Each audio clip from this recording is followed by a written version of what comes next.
Test, test, test, test. We're good.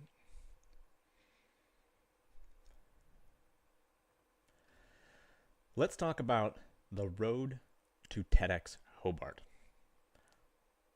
Welcome to Strong for Life Live, or the Strong for Life podcast. If you're catching it live, you must be listening in on the Strong for Life, Become Strong for Life Facebook group or the Coach Josh Wood YouTube channel. Now, if you're tuning in for the first time, welcome. This is the podcast for busy parents and professionals. We keep every episode to about 20 minutes or less, trying to give you some interesting tidbits for that drive to pick up your kids or to drive back from school or to work or wherever you're going. But I try to keep it short and I try to keep it to the point. We usually stick to one topic and hammer on about that and give you some things to think about and hopefully some useful information.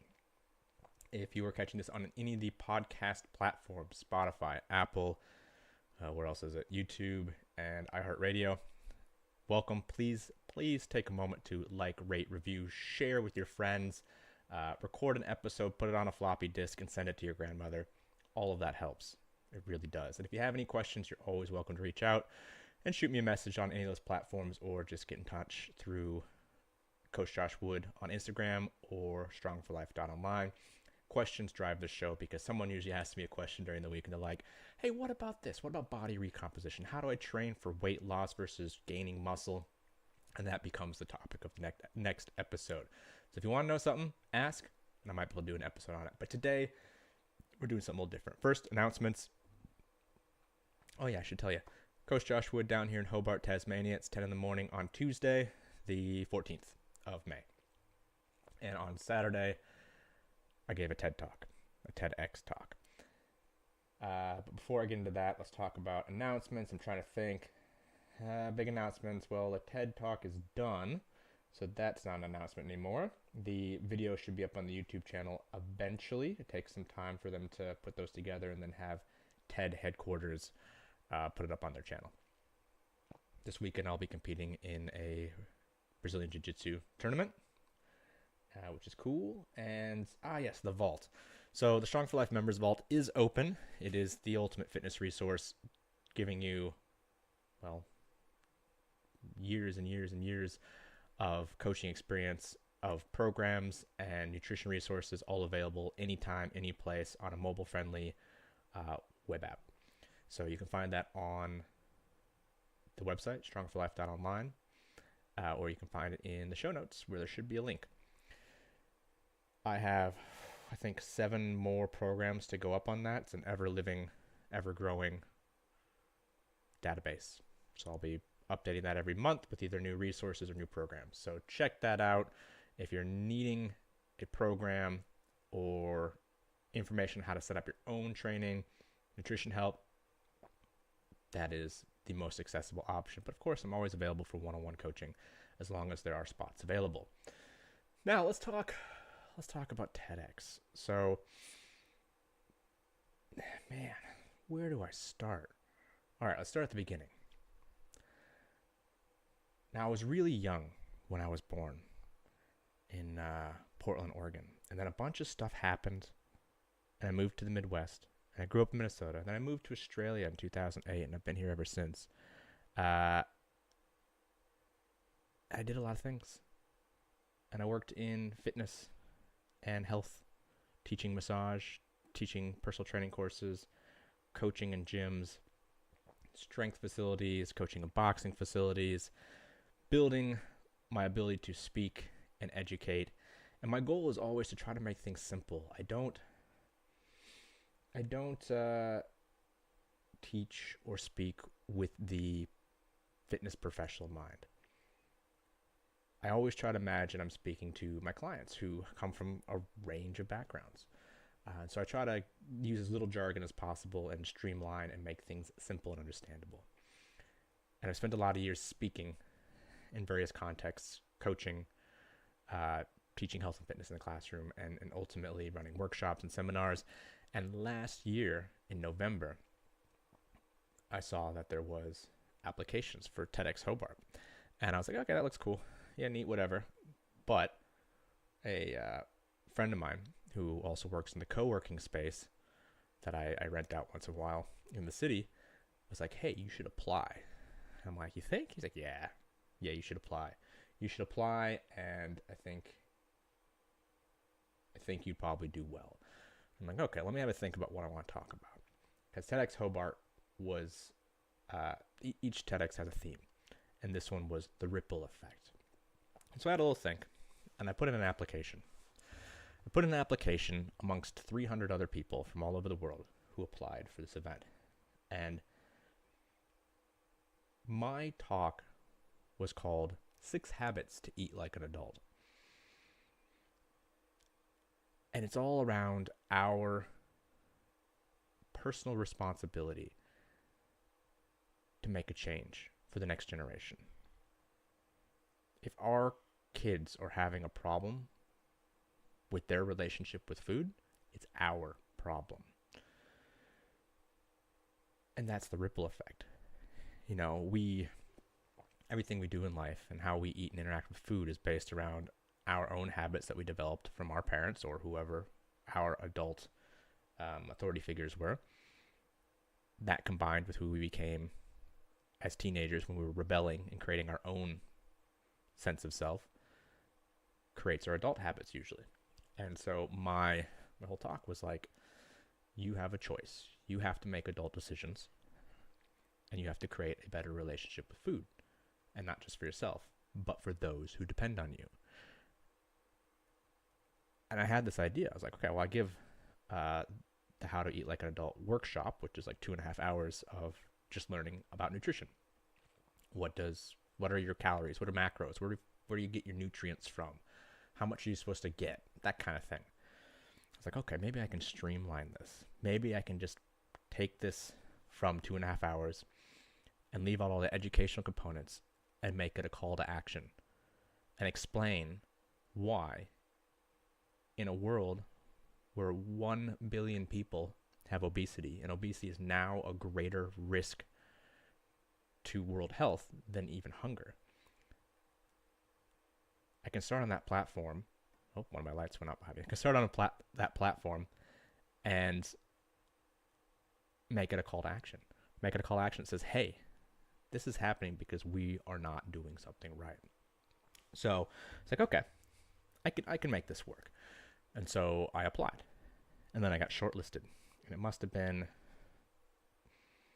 January. I think January, the shortlist got notified. And then we had to do a 60-second pitch. A 60-second video explaining what we want to talk about and how that's relevant and can make a change and how that is related to the ripple effect. And so I did. That was in January, and I think it was late Jan, maybe early Feb, that I got the confirmation, hey, you're going to give a TEDx talk. And so this big process took place where I had to work within the group, and we had speaking coaches. There's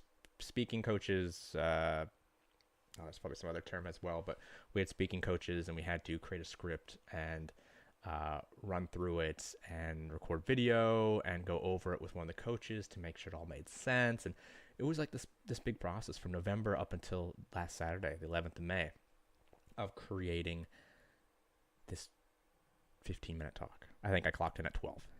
You know, TED Talk's supposed to be about 15 minutes.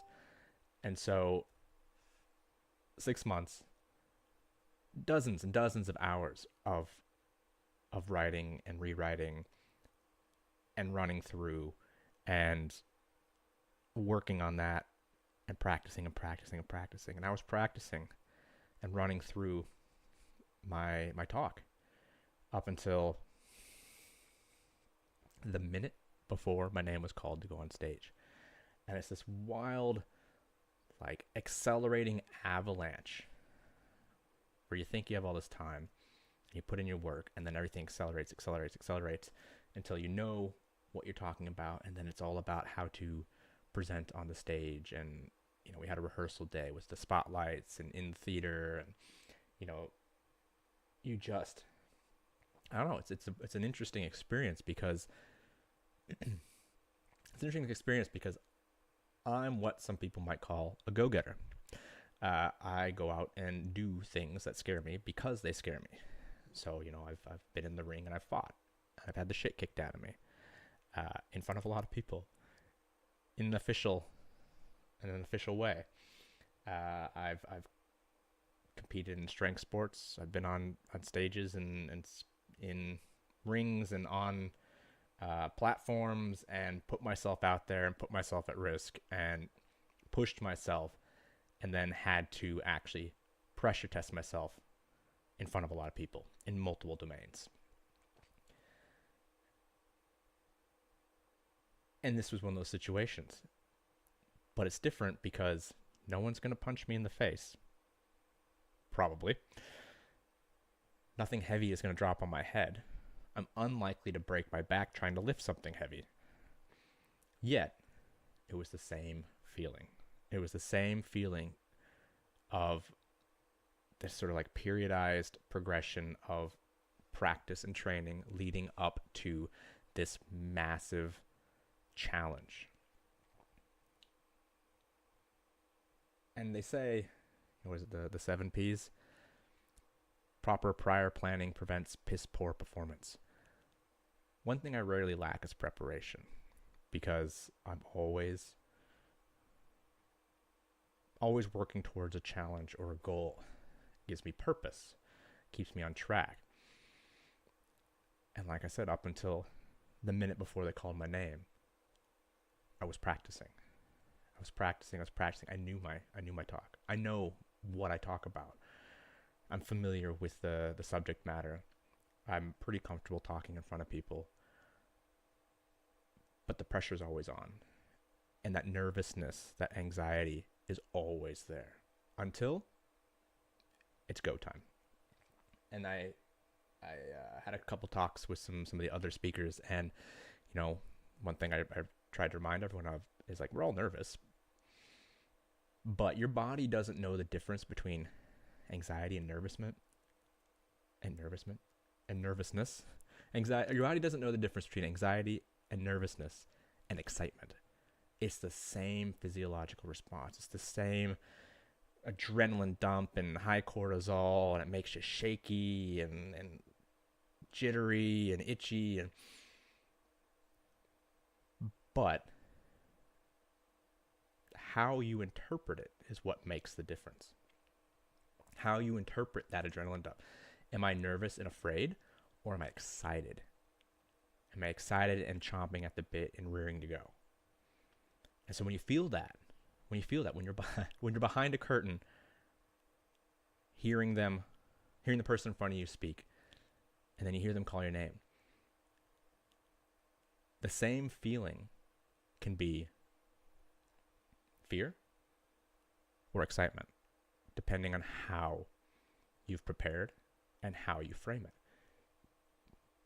And so every time I got a jiu-jitsu tournament this weekend, and that's fine. I've already got the nerves. I've already got the jitters. I'm already like, oh, geez, man.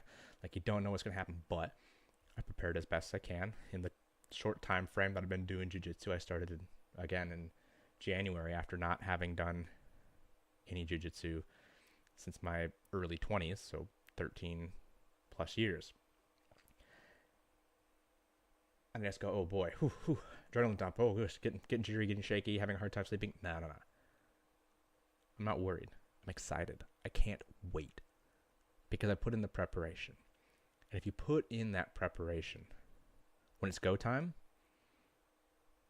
you'll know what to do because you don't have to think about it. There's an old saying in the martial arts. It's, sweat in the dojo so you don't bleed on the battlefield. You put in the preparation and you do it right. And you do it with mindfulness. And you train hard, mentally or physically, whatever you're undertaking. Then you have to trust yourself. You have to trust your body. You have to trust your mind to know what it's supposed to do. And there's a couple sides to that, because you can't trust yourself. You can't trust your body. You're going to have a hard time reframing those nerves as excitement if you haven't tested yourself multiple times.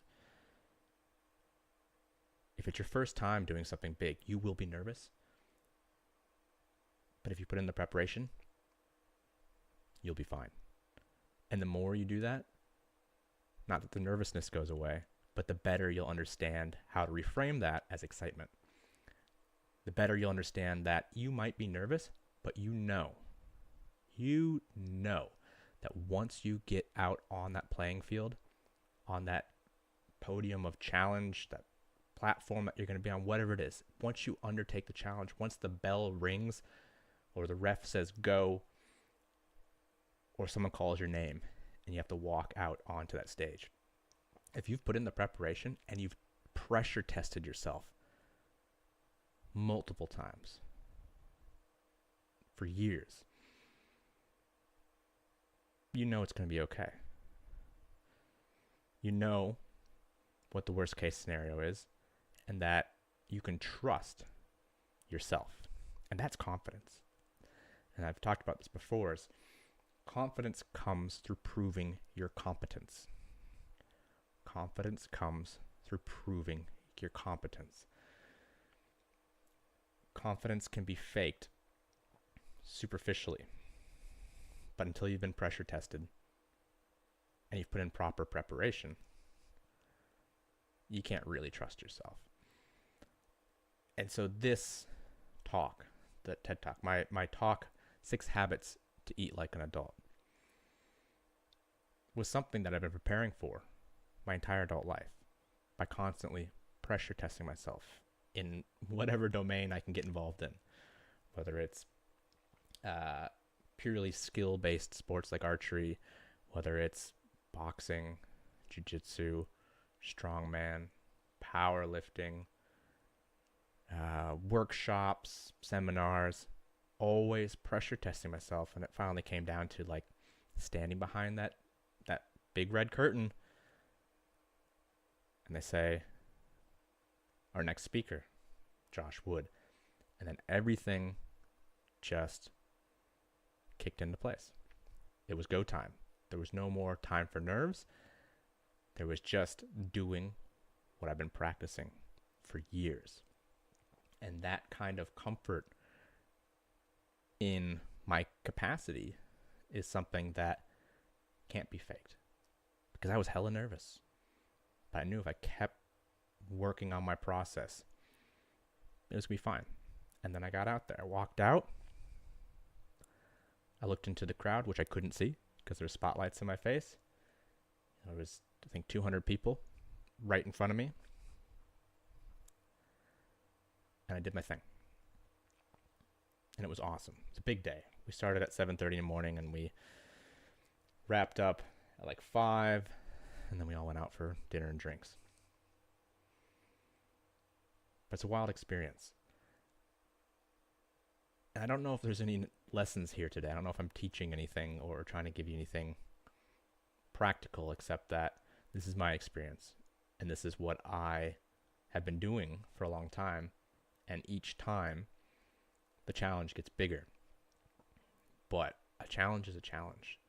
And the better you understand your process and the more time you put into preparing yourself, the more confidence in yourself you will have. And the better you will be able to undertake future challenges. Everything feels harder if you don't challenge yourself.